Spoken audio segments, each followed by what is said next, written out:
Shalom, selamat berjumpa lagi dengan saya. Dan kali ini kita akan belajar tentang keberadaan Allah. Siapakah Allah yang benar itu? Ya, apakah Allah ada 3 pribadi ataukah Allah ada 1 pribadi? Nah, jadi saat ini Roh Kudus ingin menunjukkan kepada kita semua tentang siapa Allah yang benar itu. Ya, ini dari dulu sudah menjadi bahan perdebatan ya tentang keberadaan Allah itu ya, dari dulu ya. Padahal hal ini sebetulnya bagi orang percaya itu tidak usah dibicarakan lagi karena sudah usang ya. Sebetulnya orang percaya itu harusnya sudah tahu siapa Allah yang sebenarnya, bagaimana Allah yang dimaksud itu yang asli itu yang bagaimana, dan kepribadiannya dan seterusnya itu harusnya sudah tahu. Kenapa? Karena dia membaca Alkitab, beda dengan orang yang tidak percaya Tuhan Yesus atau dari aliran atau agama yang lain. Ya maklum ya, karena mereka kan tidak pernah membaca Alkitab. Jadi kalau tidak tahu ya mereka kita maklumi. Tapi bagi orang yang sudah bertobat dan percaya Tuhan Yesus, harusnya sudah tahu siapa Allah yang benar itu ya. Ya sudah harus tahu maksudnya, harusnya tidak perlu dibicarakan lagi tentang keberadaan Allah itu ya. Kenapa? Ya salah satunya hal itu sudah terbukti pada zaman Elia ya, siapa Allah yang benar itu ya kan. Nah, pada waktu itu singkat cerita Elia itu mau membuktikan siapa Allah yang benar itu. Pada zaman itu ada 450 orang Nabi Baal ya. Dan Elia seorang diri menantang mereka, berani Elia, maksudnya menantang membuktikan siapakah Allah yang benar itu, apakah Baal ataukah YHWH. Zaman dulu kan nama Allah atau nama Bapa kan YHWH ya, tidak bisa dibaca karena 4 huruf mati ya, tidak bisa dibaca. Nah, pada waktu itu Elia mengadakan satu pembuktian bahwa kalau nanti mereka mengadakan persembahan bakaran, korban bakaran, dan siapa yang Allahnya dipanggil lalu menyambar api kebakaran menyambar api ke korban bakaran itu, nah itulah Allah yang benar. Nah itu intinya seperti itu. Kemudian diberi kesempatanlah 450 orang Nabi Baal itu untuk mengundang Allah mereka, yaitu Baal namanya ya. Mereka berjingkrak-jingkrak, diceritakan di kisah itu ya, dari pagi sampai petang tidak ada reaksi, tidak ada apa-apa, sampai mereka lelah, bahkan ditulis sampai kerasukan ya, karena mereka menoreh-noreh badannya dengan pedang sampai keluar darah dan seterusnya. Gunanya apa? Ya gunanya untuk supaya Baal itu menyambar korban bakaran yang dibuat mereka, supaya membuktikan bahwa Baal itu Allah. Tapi ternyata tidak ada api, berarti artinya kan tidak ada pembuktian bahwa Baal itu adalah Allah. Nah, itu kan. Kemudian setelah tiba giliran Elia, dia mempersiapkan korban bakaran. Dan Elia berdoa dalam nama, waktu itu kan namanya Yahweh tadi, dipanggil langsung api dari langit turun menyambar korban bakaran itu. Nah, sehingga semua orang Israel pada waktu yang melihat itu, menyaksikan itu, berseru-seru, Tuhanlah Allah. Nah, ini dalam terjemahan bahasa Indonesia itu kan Yahweh diterjemahkan Tuhan ya, huruf besar semua.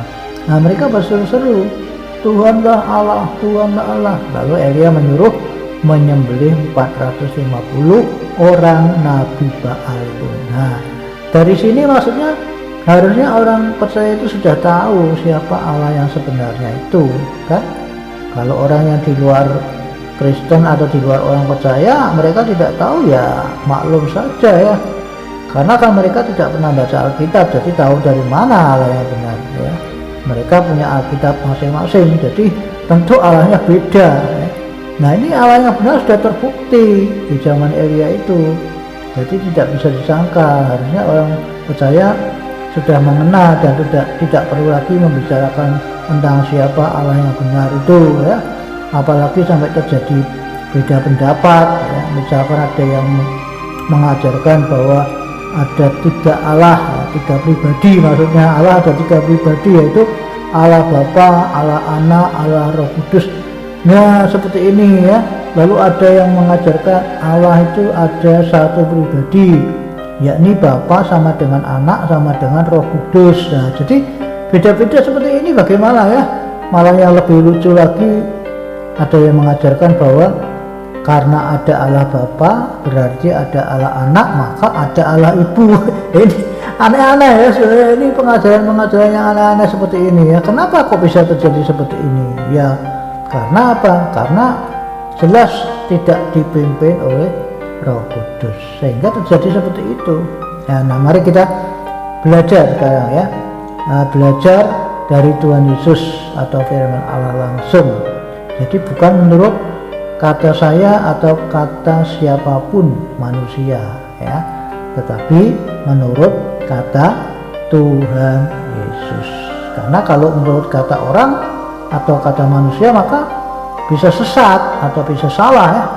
Tapi kalau menurut kata Tuhan Yesus atau firman Allah pasti benar-benar benar gitu ya. Pasti benar-benar benar, artinya sungguh benar ya. Nah mari kita baca di Yohanes 17 ayat yang ketiga. Demikian firman Tuhan. Inilah hidup yang kekal itu, yaitu bahwa mereka mengenal Engkau satu-satunya Allah yang benar dan mengenal Yesus Kristus yang telah Engkau utus.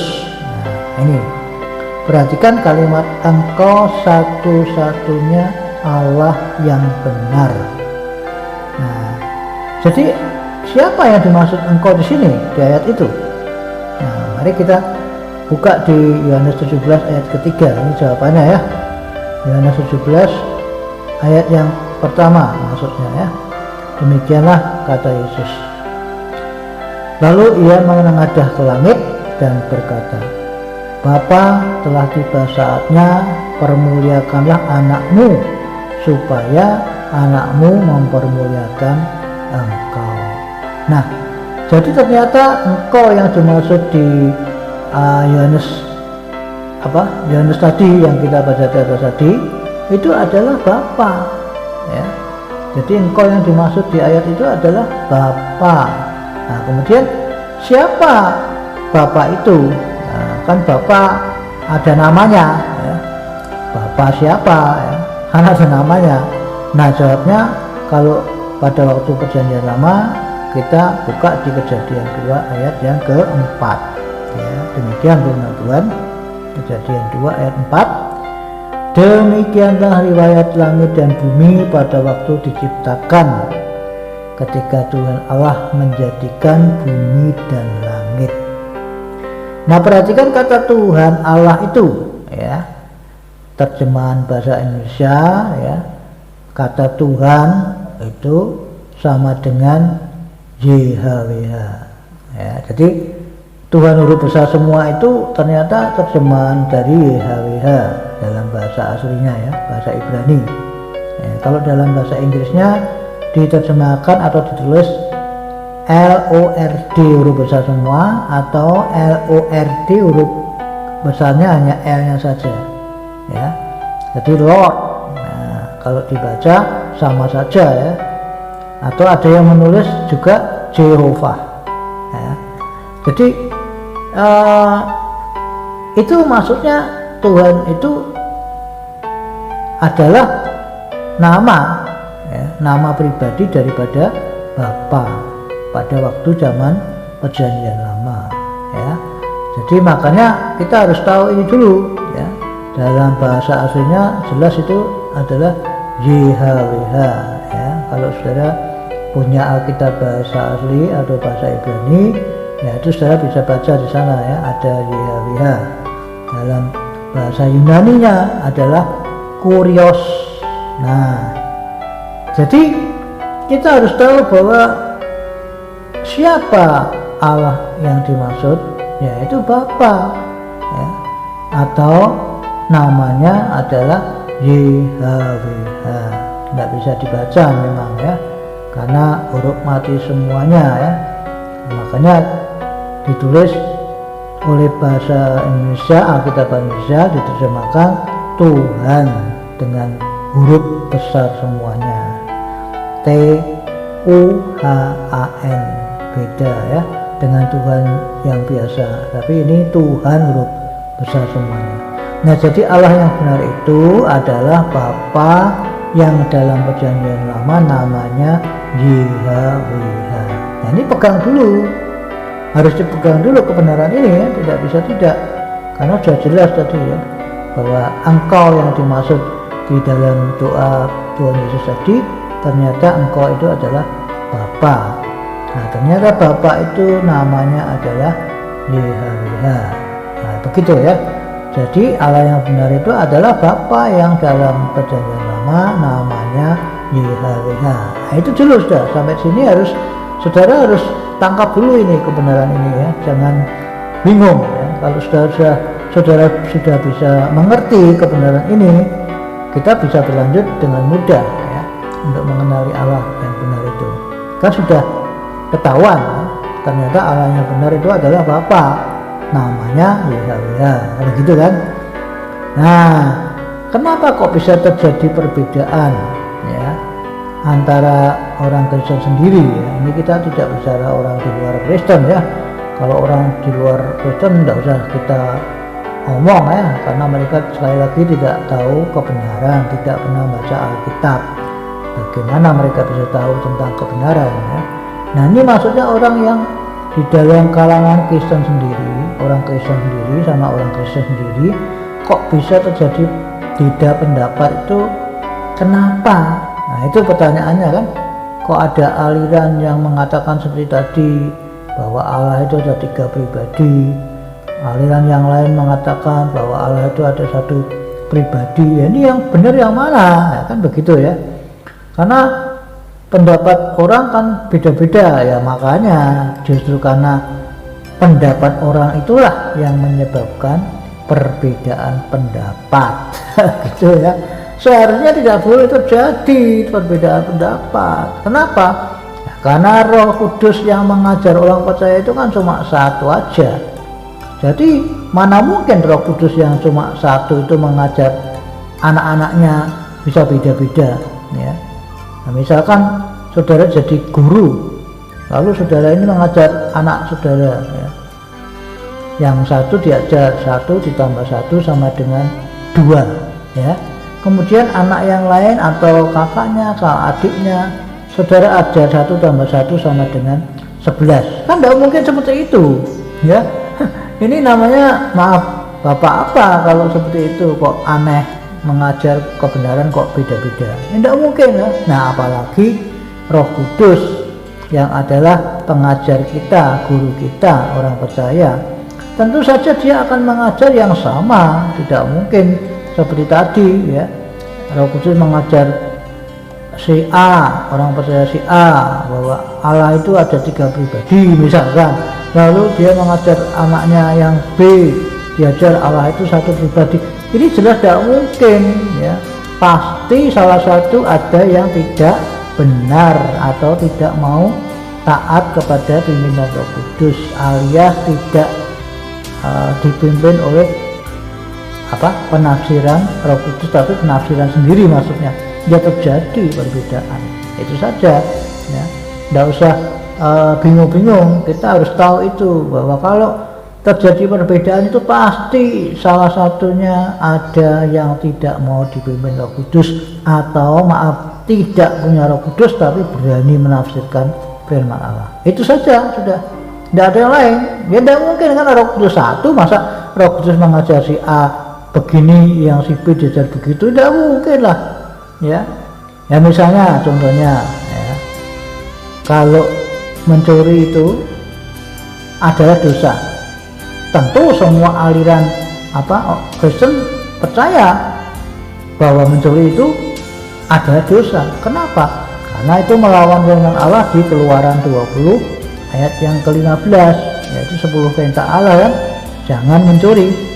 Nah, semua nggak setuju. Nah, itu namanya Allahnya berapa? Ya 1, ya kan? Nah, itu contoh yang sederhana, yang gampang. Kalau sampai ada aliran atau kelompok yang mengajar bahwa mencuri itu tidak dosa, nah, itu namanya jelas aliran sesat atau aliran salah. Kenapa? Ya karena dia melawan firman Allah, tidak mau dipimpin oleh Roh Kudus, tapi dipimpin pikirannya sendiri, ya, hikmatnya sendiri. Nah, itu maksudnya.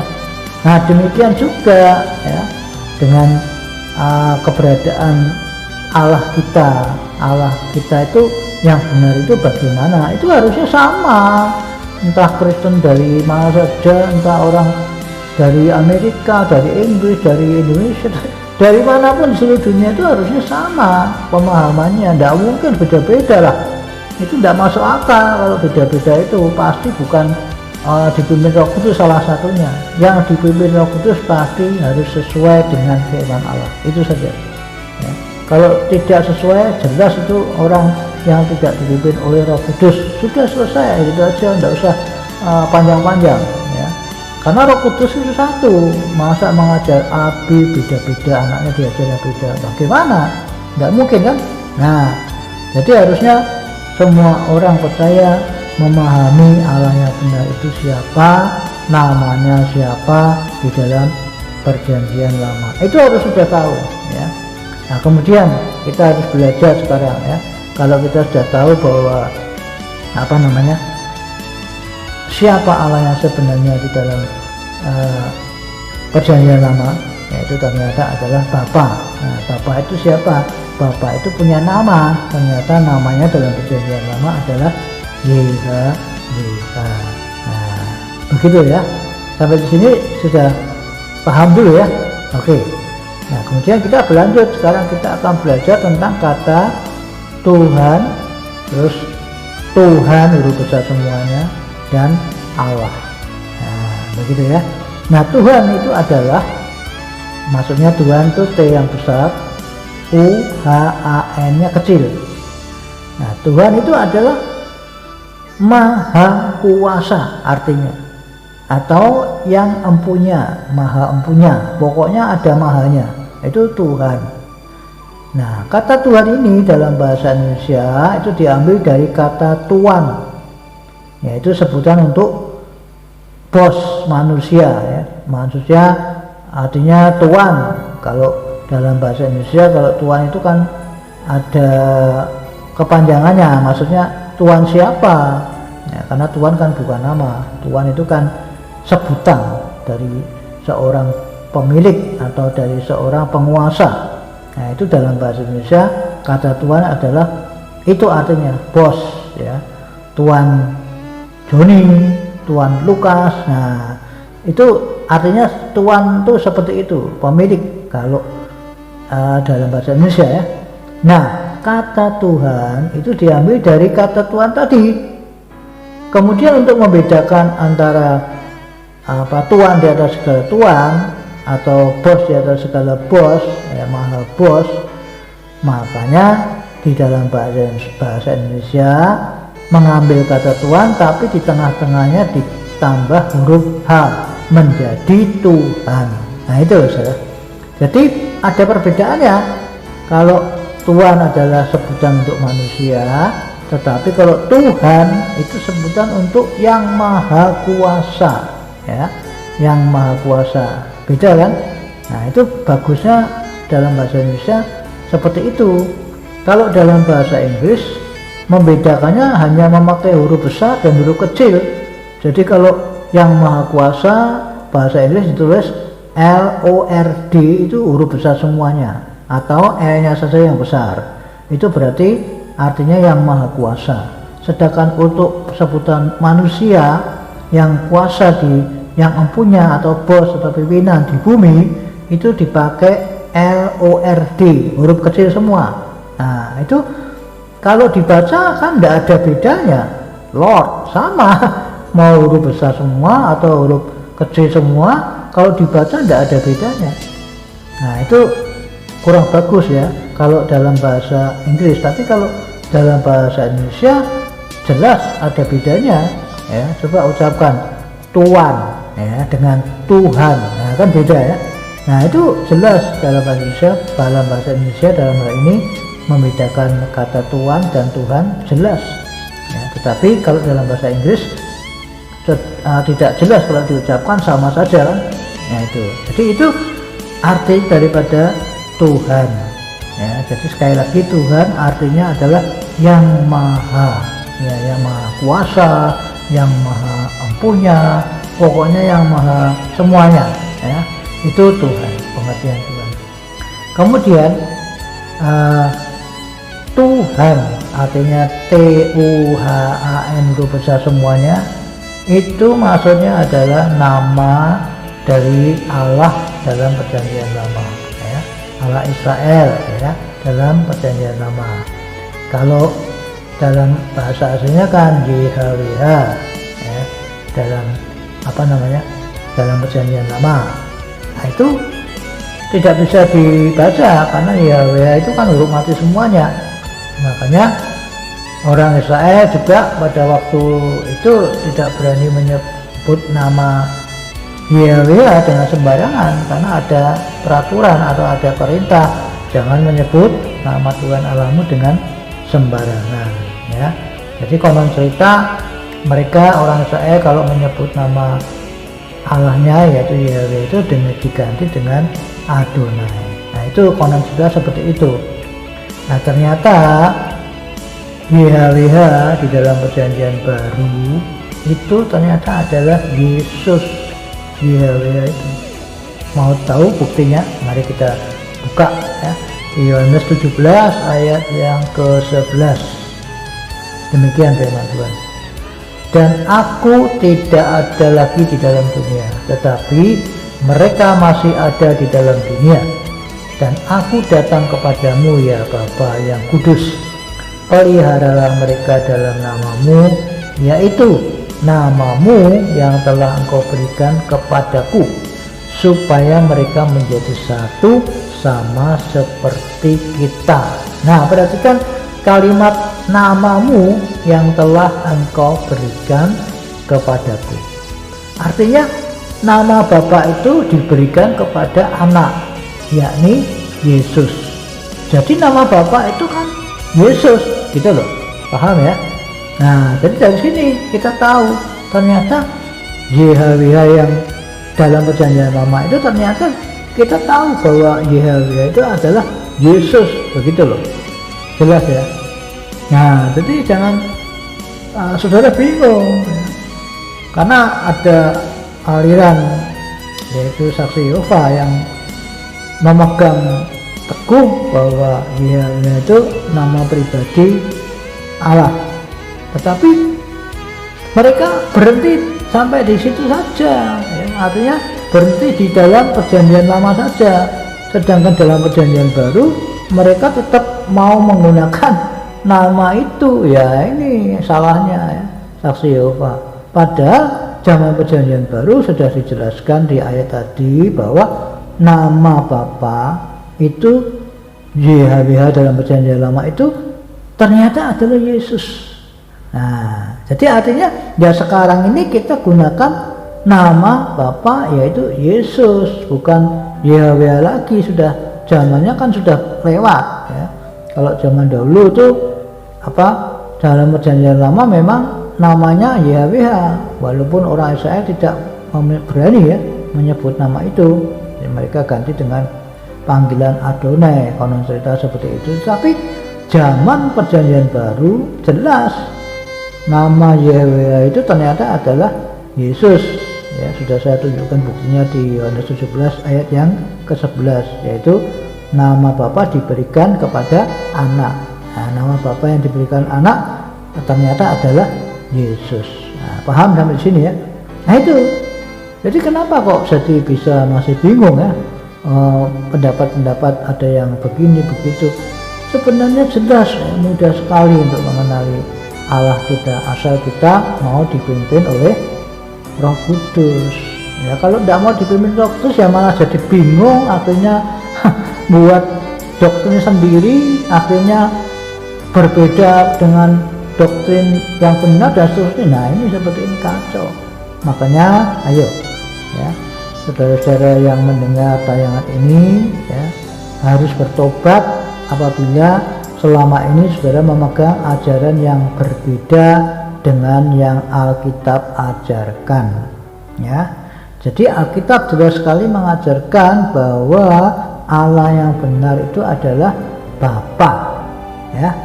Ternyata Bapa itu namanya YHWH di dalam perjanjian lama, dan ternyata YHWH itu kita kenal adalah Yesus di dalam perjanjian baru. Nah itu intinya ya, seperti itu.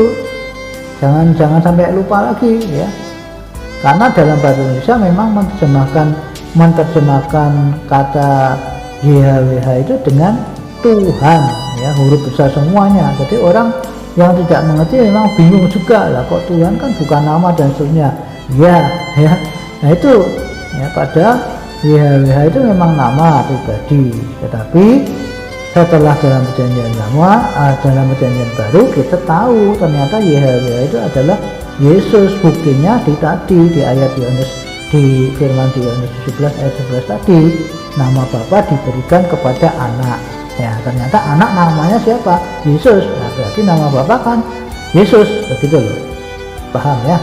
Nah oke. Jadi itu ya sudah saya jelaskan dengan sangat jelas keberadaan siapa Allah yang benar itu, yaitu Bapa, namanya adalah YHWH dalam perjanjian lama, dan kita tahu ternyata YHWH itu adalah Yesus dalam perjanjian baru. Pegang dulu ini ya, jangan sampai dilupakan ya dengan ajaran-ajaran yang lain, tapi tetap percaya bahwa ini berdasarkan firman Allah, bahwa nama Bapa adalah Yesus ya. Oke. Nah kemudian kita akan belajar lagi tentang kata Allah. Nah Allah itu artinya adalah yang disembah ya. Jadi kalau orang menyembah patung misalnya, berarti Allahnya adalah patung ya. Kalau orang menyembah pohon, nah berarti Allahnya adalah pohon ya. Kalau orang menyembah batu, berarti Allahnya adalah batu, begitu saudara. Nah itu artinya daripada kata Allah. Nah Abraham, Ishak dan Yakub itu menyembah YHWH tadi. Mana buktinya? Nah ini buktinya ya, Keluaran 4 ayat yang kelima. Demikian firman Tuhan ya, supaya mereka percaya bahwa Tuhan Allah nenek moyang mereka, Allah Abraham, Allah Ishak dan Allah Yakub telah menampakkan diri kepadamu. Nah perhatikan kalimat Allah Abraham, Allah Ishak, Allah Yakub. Artinya adalah yang disembah oleh Abraham, Ishak dan Yakub.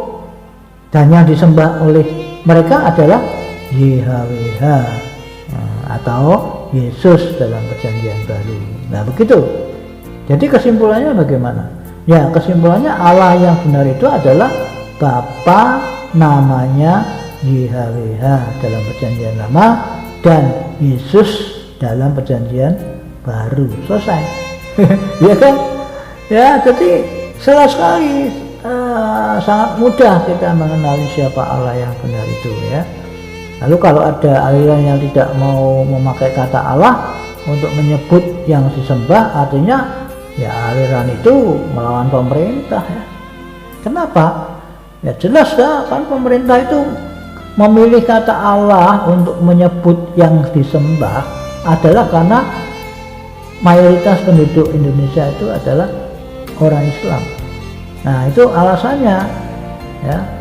Coba kalau dulu sebelum Islam masuk ke Indonesia, pasti tidak memakai kata Allah untuk menyebut yang disembah kan? Tidak tahu, mungkin berdasarkan agama pada waktu itu yang menguasai negara apa yang mendominasi. Misalkan kalau Hindu ya berarti kata yang untuk memakai kata yang disembah, mungkin mereka memakai sembahan orang Hindu apa namanya ya.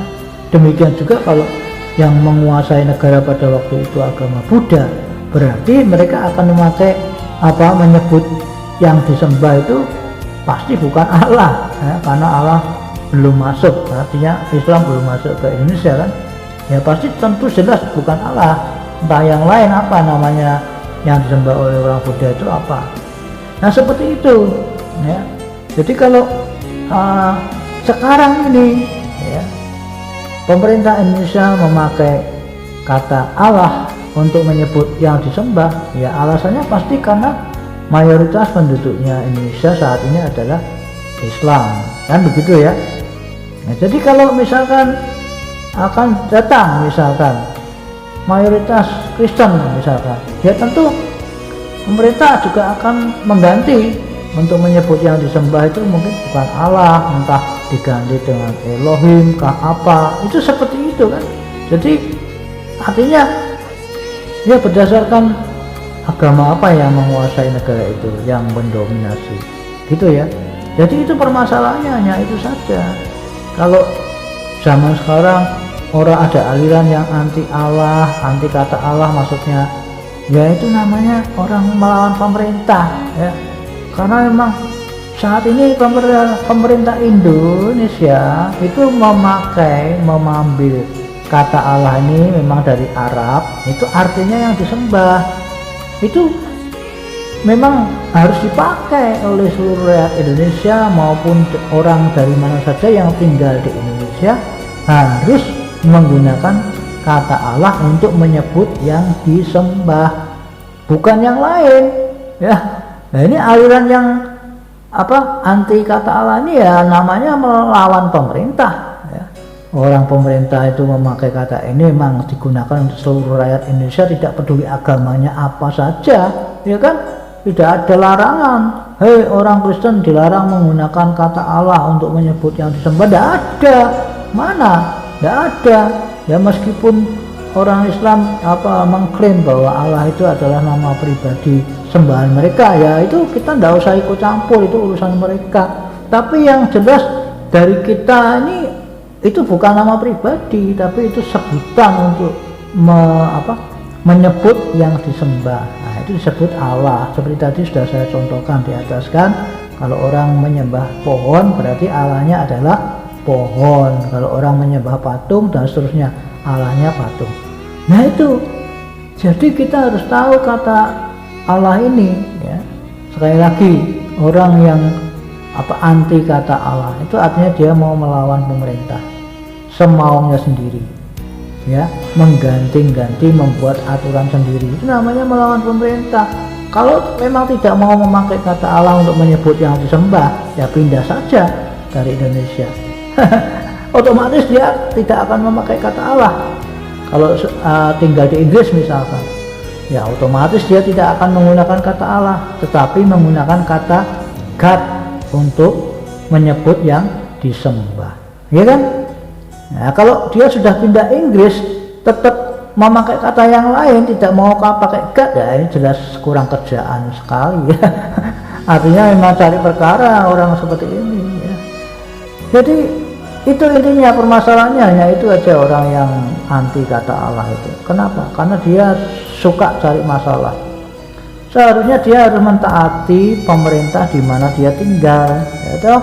Kalau di Indonesia memakai kata Allah untuk menyebut yang disembah ya, seluruh rakyat Indonesia berdasarkan Sumpah Pemuda bersatu bahasa Indonesia, artinya bisa dipakai, boleh dipakai oleh semua masyarakat Indonesia atau rakyat Indonesia ya, tidak peduli agamanya apa, kan begitu.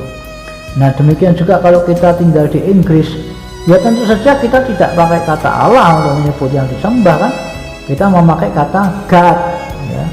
Kalau kita tinggal di Jepang ya seperti itulah, beda-beda pasti ya. Jangan membuat aturan sendiri gitu loh intinya. Sudah di Indonesia mengganti-ganti sendiri, itu namanya melawan pemerintah. Nanti tinggal di Inggris masih menggunakan kata yang dia ingin sendiri ya, Elohim misalkan ya. Kalau seperti itu kan namanya melawan pemerintah. Paham ya sampai sini ya. Nah itu yang sahabat saya bagi. Jadi mari ya, khususnya ini orang yang mendengar tayangan ini sadar ya, khususnya yang anti Allah ini juga sadar ya, bahwa ternyata Anda sedang berbuat kesalahan di sini, melawan pemerintah ya. Karena Anda tinggal di Indonesia, mau tidak mau Anda harus mematuhi pemerintah. Dalam hal ini untuk menyebut yang disembah itu memang saat ini Indonesia memakai kata Allah. Kemudian kalau saudara tinggal di Inggris juga saudara harus mentaati pemerintah Inggris. Tidak bisa mau gue. Kalau di Inggris memakai kata God, saudara juga harus mengikuti pemerintah Inggris ya, untuk menyebut yang disembah harus memakai kata God. Nah, begitu kan? Nah, kalau saudara tidak mau memakai God, tidak mau memakai Allah, ya saudara ke Israel sana ya. Mereka mungkin pakai Elohim yang saudara inginkan itu kan. Nah, sudah pindah di Israel sana saja. Kan seperti itu. Nah, ternyata itu bukan jalan keluar yang benar ya. Artinya kita harus taat di mana saja kita tinggal, mentaati peraturan pemerintah. Itu saja. Kalau pemerintah memerintahkan yang tidak benar, nah itu baru kita tidak mau ikut. Contohnya ya, pada zaman Daniel, Sadrak, Mesak, dan Abednego, waktu mereka itu ada di dalam tawanan ya di Babel, nah itu kan mereka diperintahkan untuk menyembah patung oleh Raja Nebukadnezar ya. Kemudian kalau tidak mau, maksudnya tidak mau nyembah, resikonya adalah dihukum mati ya. Kalau Daniel dimasukkan ke gua singa, kalau kisahnya Sadrak, Mesak, dan Abednego kalau tidak mau nyembah patung dibakar hidup-hidup. Nah itu kita kan walaupun resikonya berat sekali ya sudah jalani, daripada kita melawan Allah, melawan firman Allah, kita tetap tidak mau mentaati pemerintah yang menyuruh, memerintahkan tidak benar, yaitu melawan pemerintah. Nah itu beda ceritanya. Tapi kalau selama pemerintah itu memberikan peraturan yang tidak melawan firman ya no problem, jadi harus ditaati, jangan membuat aturan sendiri gitu loh. Nah di sini saudara harus mengerti maksudnya ya. Jadi kembali ya kepada kebenaran ya. Kalau saudara tidak meresponi, ya itu hak saudara juga ya, sebagai hamba Allah hanya ingin menyampaikan kebenaran ini ya, bahwa saudara melakukan yang salah karena saudara mengganti-ganti sendiri seenaknya sendiri, tidak mau taat kepada peraturan pemerintah. Nah ini khususnya bagi orang-orang yang aliran yang anti kata Allah ya. Demikian, Tuhan Yesus memberkati. Amin.